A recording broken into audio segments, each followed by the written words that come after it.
برادران اسلام، السلام علیکم ورحمۃ اللہ وبرکاتہ۔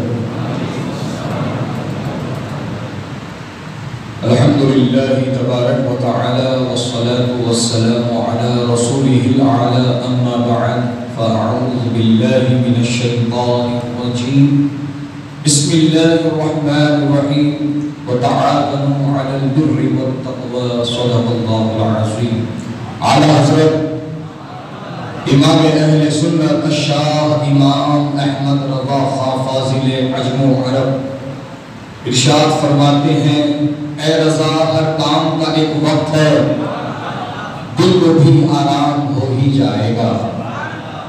آپ تمامی احباب اہل سنت کا مرکز اہل سنت میں تہہ دل سے استقبال ہے، اور آپ تمام کا میں تہہ دل سے مشکور و ممنون ہوں کہ آپ حضرات نے ہماری دعوت پر لبیک کہا اور ایک استاد حضور شہباز دکن کے پاس اس پروگرام کو آپ نے الحمدللہ کامیاب فرمایا۔ اللہ تعالیٰ آپ سب کو سلامت رکھے، باکرامت رکھے، دارین کی خوشیاں اور نعمتیں عطا فرمائے۔ کوئی لمبا چوڑا یہ تقریری پروگرام نہیں ہے اور نہ ہی یہ کوئی وقت مناسب، ایسا کہ مجھ سے بیشتر آپ نے عزیزم مجاہد اہل سنت مولانا عثمان رضا یزدانی خلیفہ حضور قائد ملت سے یہ سماعت فرما لیا کہ یہ مرکز ہمارا اپنا ہے اور اس کی ذمہ داریاں بھی ہم کو اپنوں کو نبھانی ہیں۔ تو حضرات محترم، آپ سب حضرات ذمہ دار ہیں، آپ سب حضرات مرکز سے وابستہ ہیں۔ جس طرح آپ اپنے گھر کی ذمہ داری اٹھاتے ہیں، جیسے آپ اپنے گھر کی ذمہ داری اٹھاتے ہیں، ٹھیک اسی طرح آپ کو مرکز کی بھی ذمہ داری اٹھانی ہے، اور آپ اس کام میں جتنا بڑھ چڑھ کر حصہ لیں گے انشاءاللہ مرکز اتنا ترقی کرے گا۔ تو آپ توجہ دیں اور آپ کو بس لوگوں تک پیغام پہنچانا ہے، لوگوں تک پیغام پہنچانا ہے۔ آپ اپنے جو جاننے والے لوگ ہیں، جو تعلقات والے لوگ ہیں، انہیں سے آپ کانٹیکٹ کریں، ان کے سامنے آپ مدرسے کا، مرکز کا آپ انٹروڈکشن رکھیں کہ وہ ایسا مدرسہ ہے، ایسا ادارہ ہے، ایسا مرکز ہے، یہاں پر ایسی ایسی تعلیم ہوتی ہے، لڑکوں کے لیے بھی انتظام ہے، لڑکیوں کے لیے بھی انتظام ہے، کوئی فیس وغیرہ مہینے کو نہیں لیتے، سب فری ہے انتظام۔ سمجھ رہے ہیں؟ یہ موٹے موٹے انداز میں آپ کو بھی جو ہے لمبی چوڑی تقریر نہیں کرنا ہے، موٹے موٹے انداز میں جو آپ کو باتیں یاد رہیں مرکز کے متعلق وہ آپ لوگوں کے سامنے رکھیں، اور ساتھ ہی ساتھ اپیل بھی رکھیں کہ اگر ابھی آپ زکوٰۃ نہیں ادا کی ہے تو میں چاہتا ہوں کہ آپ زکوٰۃ کی کچھ رقم اس مدرسے کو بھی عطا فرمائیں۔ اگر ابھی آپ کا فطرہ ادا نہیں ہوا ہے تو میں چاہتا ہوں کہ آپ فطرے کی رقم اس ادارے کو ادا کریں، یا اگر آپ اپنے کسی مرحوم کے ایصال ثواب کے لیے کچھ رقم رکھے ہیں یا کچھ کرنے کا ارادہ رکھتے ہیں تو آپ چاہیں تو وہاں جا کر کے کلاس روم بھی تیار کر سکتے ہیں، کمپیوٹر روم بھی تیار کر سکتے ہیں، بچوں کی رہائش کے لیے جو بلڈنگ بننے والی ہے اس میں جس طرح سے آپ مدد کرنا چاہیں مدد کر سکتے ہیں۔ تو یہ اس طرح سے آپ کو تعارف رکھنا ہے، اور میں چاہتا ہوں کہ یہاں بیٹھے تمام حضرات جس علاقے سے تشریف لائے ہیں وہ تمام حضرات سب کی اپنی اپنی فیملی ہے، سب کے اپنے اپنے کانٹیکٹس ہیں، سب کے اپنے اپنے تعلقات ہیں، تو آپ کو بس ہمارا تعارف ان تک پہنچانا ہے۔ میں اس کے لیے آپ سے اپیل کرتا ہوں کہ آپ ضرور جاتے وقت مدرسے کی رسید بک ساتھ میں لے جائیں، اور آپ اپنے ہی کانٹیکٹس میں لوگوں کو تعارف رکھ کر کے آپ اعانت حاصل کرنے کی آپ کوشش کریں گے انشاءاللہ۔ میں یہی دعا کرتا ہوں کہ اللہ تعالیٰ ہم سب کو حق پر استقامت عطا فرمائے، اور اللہ تعالیٰ ہمیں اس ادارے سے جڑ کر مرکز اہل سنت سے وابستہ ہو کر اس کی خدمت کا شوق اور جذبہ ہمیں عطا فرمائے۔ حضرات محترم، جیسا کہ میں نے آپ کو بتایا کہ یہ مدرسہ جو الحمدللہ بچوں کو اور بچیوں کو فری تعلیم دے رہا ہے، اگر اس کا گزشتہ سال کا خرچ کنسٹرکشن چھوڑ کے صرف تعلیم کے اوپر، سیلریز کے اوپر، اور اتفاق سے جو ہے لاسٹ 2 ایئر سے ہاسٹل بھی بند ہے پینڈیمک کووڈ کی وجہ سے، گورنمنٹ کا بھی اس کا پرمیشن نہیں آیا تھا، اس کی وجہ سے ہاسٹل بھی جو ہے بند رکھے گئے تھے۔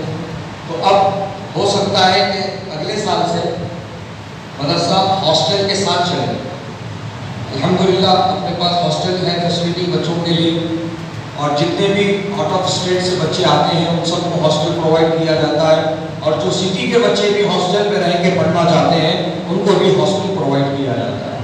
اور ہاسٹل میں بھی جو بچے رہتے ہیں قیام، طعام، تعلیم، تمام چیزیں مفت ہیں، کوئی ان کے ساتھ کوئی فیس ان سے وصول نہیں کی جاتی ہے، نہ کتابوں کے نام پر، نہ ڈریس کے نام پر، نہ آئی ڈی کارڈ کے نام پر، کسی نام پر بھی الحمدللہ ادارہ کسی بچے سے ایک حبہ بھی نہیں لیتا۔ جو بھی مدرسہ اپنی طرف سے انتظام کرنا ہوتا ہے کرتا ہے الحمدللہ۔ تو کہنا یہ چاہتا ہوں کہ جو بغیر ہاسٹل کے ہی جو مدرسہ چلا ہے اسی کا حساب اگر جوڑ لیا جائے تو آلموسٹ 55 لاکھ روپے کا خرچہ ہے، 55 لاکھ کا یہ خرچ ہے۔ اب جب اس میں ہاسٹل آ جائے گا تو پھر ظاہر سی بات ہے حساب دگنا ہو جائے گا، سیدھے 1 CR کے قریب یہ پروجیکٹ رہے گا ہی، خرچ رہے گا ہی۔ تو میں چاہتا ہوں کہ آپ حضرات اس جانب ضرور توجہ فرمائیں، کیونکہ ہمارے لیے کوئی امداد سعودی سے، دبئی سے، بحرین سے نہیں آتی ہے۔ جو بھی ہوتا ہے انتظام آپ حضرات کے درمیان سے ہوتا ہے۔ رمضان کے مبارک مہینے میں زکوٰۃ، فطرات، عطیات کے ذریعے سے مدد ہوتی ہے، اور چلم قربانی کے ذریعے سے عید قربا کے موقع پر مدد ہوتی ہے۔ یہ 2 ذرائع ہیں مدرسے کے مین جس کے ذریعے سے مدرسہ پورا سال اپنا خرچ برداشت کرتا ہے۔ تو یہ ہے حقیقت کہ جو بھی آمدنی ہے وہ آپ ہی کے ذریعے سے ہے۔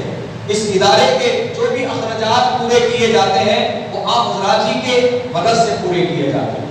اس کے لیے کوئی الگ سے امداد فنڈز، گورنمنٹ کی طرف سے بھی کوئی فنڈ اس مدرسے کے لیے نہیں ہے، جو بھی ہے آپ حضرات کے ذریعے سے ہے۔ تو میں پھر ایک بار آپ سے درمندانہ مخلصانہ اپیل کرتا ہوں کہ یہاں بیٹھے تمام حضرات اپنے اپنے کانٹیکٹس میں مدرسے کے لیے آپ تعاون حاصل فرمائیں۔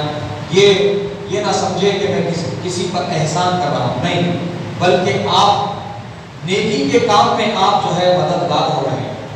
اور اللہ تعالیٰ یہی فرماتا ہے، جس آیت کو میں نے خطبہ مسلم کے بعد پڑھا، وَتَعَاوَنُوا عَلَى الْبِرِّ وَالتَّقْوَىٰ، اور نیکی اور پرہیزگاری کے کاموں پر تم ایک دوسرے کی مدد کرو۔ تو یہ نیکی اور پرہیزگاری کا کام ہے، یہاں آپ امداد اپنے ذریعے سے فراہم کریں گے، اور یہاں حفظ قرآن، علم دین حاصل کرنے والے بچے اور بچیوں پہ یہ خرچ ہوگا، تو یقین جانے آپ جب تک وہ حافظ قرآن پڑھتا رہے گا، پڑھاتا رہے گا، اللہ تعالیٰ آپ کو لمحے لمحے کا ثواب عطا فرماتا رہے گا۔ یہ ثواب جاریہ کا ذریعہ ہے۔ تو آپ اس کار خیر میں ضرور شرکت فرمائیں۔ شرمنا نہیں ہے، جھجکنا نہیں ہے۔ ارے ایسا بولنا بھائی، چندہ بننے والا لکھوں کیا میں، ایسا بولنا بھائی، یہیں آ کر کے ہم فیل ہو جاتے ہیں۔ میرے بھائی آپ شرمی مت، آپ جو ہے جھجکیے مت، بلکہ آپ ایک کار خیر میں حصہ لینے جا رہے ہیں، تو آپ ہمت جٹائیں اور اپنے ہی لوگوں کے درمیان آپ مدرسے کا تعارف رکھیں۔ انشاءاللہ پھول نہیں، پھول کی پتی صحیح، پھول کی پتی صحیح، کام تو ہوگا انشاءاللہ۔ میں یہی دعا کرتے ہوئے اپنی گفتگو کو ختم کرتا ہوں۔ اللہ تعالیٰ ہمیں اس کار خیر میں بڑھ چڑھ کر حصہ لینے اور اس کو آگے بڑھانے کی ہمیں توفیق رفیق عطا فرمائے، اور اللہ پاک ایک فقیر یہ برسوں سے 40 سال سے خدمت اکیلا کر رہا ہے، اب میرے فرزند بھی ماشاءاللہ میرے نقش قدم پر آ گئے ہیں، محمد اویس رضوی صلی اللہ علیہ وسلم، وہ بھی خدمت دین میں لگ گئے ہیں۔ اب ایسے اگر 50 علماء تیار ہو جائیں تو کیا حال ہوگا پھر انشاءاللہ؟ بولیے نا، کتنا کام آگے بڑھے گا دین کا، اسلامی تعلیمات گھر گھر پہنچیں گی انشاءاللہ۔ ایک دو سے اتنی خدمت ہو رہی ہے، جب 50 ہوں گے تو کیا حال ہوگا؟ تو اس کے لیے ہم سب کو تعاون کرنا ہے۔